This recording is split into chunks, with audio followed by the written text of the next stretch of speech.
children, how are you all? Children, in my previous video, I had promised you that I will teach you something from English literature.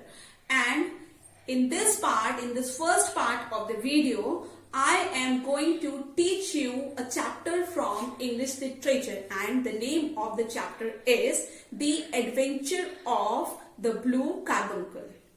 So here the story goes. So, The Adventure of the Blue Carbuncle, written by Arthur Conan Doyle, a very famous writer. Let us know a bit about the author. Arthur Conan Doyle was born in Edinburgh, Scotland. He was a novelist and writer of detective and science fiction. Here in this story also, he detected the theft. Introduction of the chapter is, the following extract is adapted from a Sherlock Holmes mystery by Sir Arthur Conan Doyle. The detective's famous approach that uses logic and deduction comes into play when he tries to solve the crime. Children, you can see the summary from here, but I am going to explain you the chapter in deep. So there are two famous characters in this story. First is Sherlock Holmes and the second one is Dr. Watson. And the story goes like this. Dr. Watson calls upon Sherlock Holmes to wish him a Merry Christmas and finds him making an intensive study of a shabby looking hat. Actually, when he enters in his room, in Sherlock Holmes' room, he finds that a shabby hat is hanged on a chair and Mr. Sherlock Holmes is examining that hat very deeply. Holmes tells Watson that a few nights ago, a commissioner means a uniformed door attendant named Peterson had witnessed gang of roughs. Roughs means the person who bullies. Attacks a drunken man in the street. Peterson rushed forward to help the man, but everyone in the group ran off when they saw Peterson's official uniform, considering him to be an officer.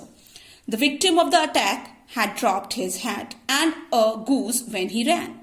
Peterson brought the items to Sherlock Holmes, who suggested that Peterson should take the goose home to eat, but he retained the hat to examine. Sherlock Holmes talks Watson through a series of deductions. Deductions means outcomes about the hat's owner. He finds that the owner was once a rich man. He has grey hair and uses light green. Suddenly, Peterson bursts into the room and shows Holmes a precious stone which his wife found in the crop of the goose. Holmes instantly recognizes the jewel as the Countess of Morcar's blue carbuncle, which had been stolen from her room at the Hotel Cosmopolitan 5 days ago. But another person, John Horner, was arrested for the same, as he went to the hotel room to fix some problem. As he was the plumber, he went there to fix a problem and his name was given by his upper attendant, James Ryder. The story has started taking twist, and to find out the thief, Holmes places an advertisement in the newspaper and Mr. Henry Baker came to him to collect his hat and goose. Now, Sherlock Holmes inquired from Henry Baker about the goose, but when he found that he is not curious about the original goose, he gave him the replacement, means he gave him another goose and inquired a bit that from where he has got the original goose. He told him that he got the goose from Mr. Breckenridge. Now Sherlock Holmes went to Mr. Breckenridge to again find out about the goose. They inquired from him, but again there is a twist. The original goose was not from Mr. Breckenridge, but it came from Mrs. Oakshott. Mrs. Oakshott lives at Brixton Road. Now Mr. Sherlock Holmes and Watson, they plan to move to the Brixton Road. But at the same time, they found that a man is rushing towards them to inquire about the original goose. Now the story seems to find its lost thread. The person who is coming towards them to inquire about the goose, he is nobody else but Mr. Ryder, who was the one who complained against that plumber in the hotel room. Actually, he was the brother of Mrs. Oakshott, and Mrs. Oakshott had earlier promised him to give him a goose as Christmas gift. We of the story, children. Listen to it very carefully. Actually, in the story, the thief is Ryder only, who had gone to the hotel room and had stolen the diamond from there, and then he came to Mrs. Oakshott and took the goose from her and put the diamond into the mouth of the goose so as to hide it.